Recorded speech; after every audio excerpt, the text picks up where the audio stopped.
नमस्कार मित्रों, कैसे हैं आप सब। आशा करते हैं कि आप ठीक होंगे। लेकिन हमारे देश की स्थिति बिल्कुल ठीक नहीं चल रही है।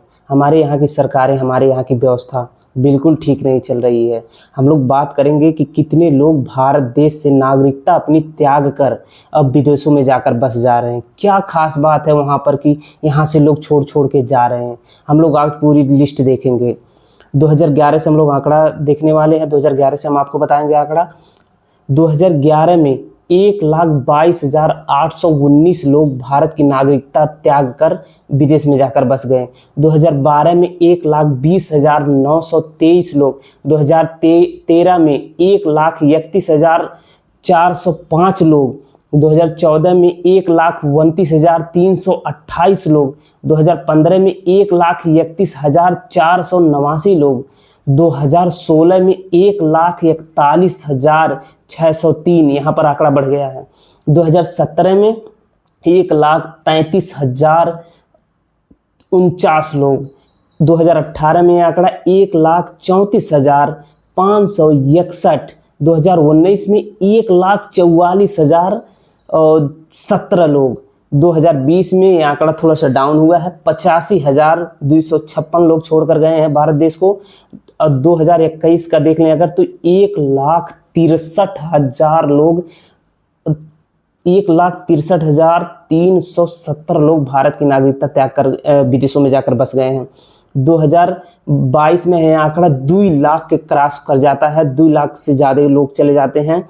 2022 का आंकड़ा जो है 2,25,620 लोग। 2023 में 2,16,219 लोग। 2024 में 2,06,378 लोग। 2025 में 2 लाख से ऊपर लोग भारत देश की नागरिकता छोड़कर विदेशों के लिए जा चुके हैं।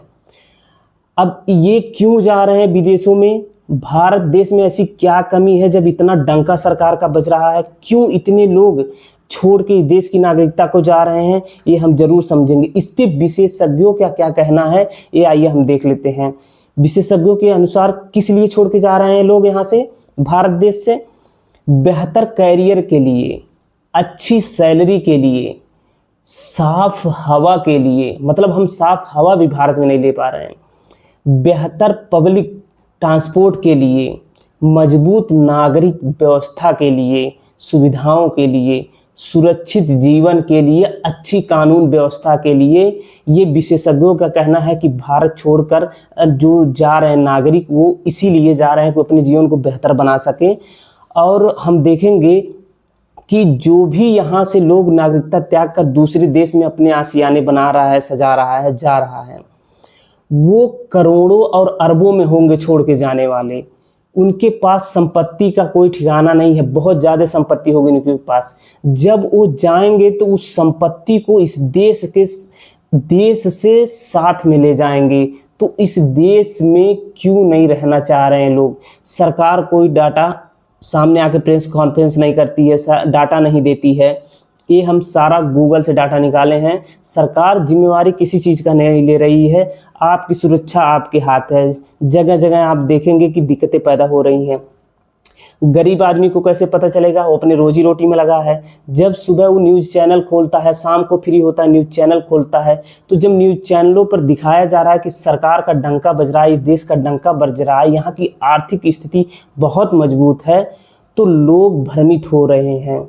लेकिन गरीब कर क्या सकता है? यहाँ से जा नहीं सकता, क्योंकि यहाँ से जाने के लिए पैसे होने चाहिए उसके पास। जब उसके पास रोजी रोटी के लिए यहाँ काम कर रहा है तो कितने पैसे उसको चाहिए कि वो नागरिकता लेगा? इसलिए नहीं जा पा रहा है।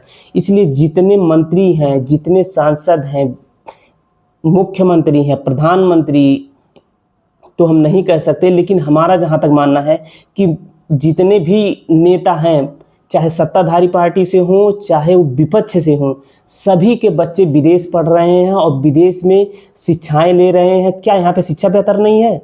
लेकिन वहाँ शिक्षा बेहतर ले रहे हैं और वहाँ अपने आशियाने को बना रहे हैं, वहाँ अपना घर व्यवस्थित कर रहे हैं, वहाँ रहने के लिए वो लोग ज़मीनें ले रहे हैं।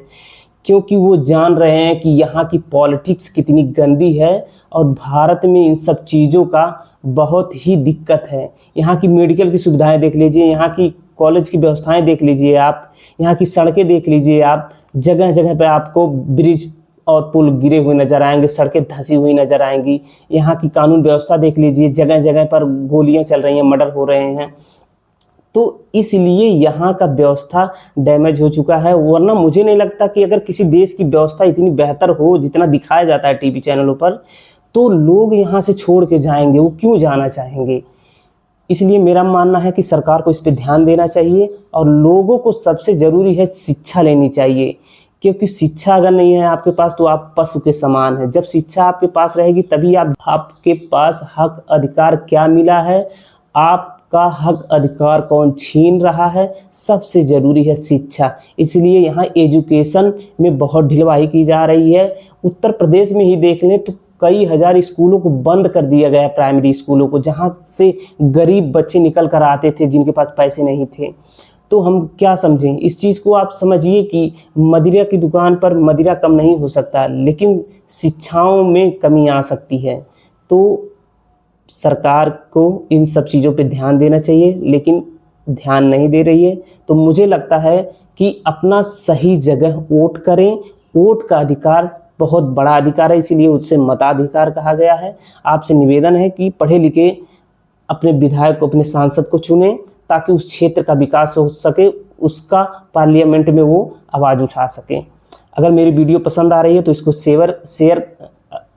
अगर मेरी वीडियो पसंद आ रही है तो इसको शेयर करें, सब्सक्राइब करें, फॉलो करें। धन्यवाद।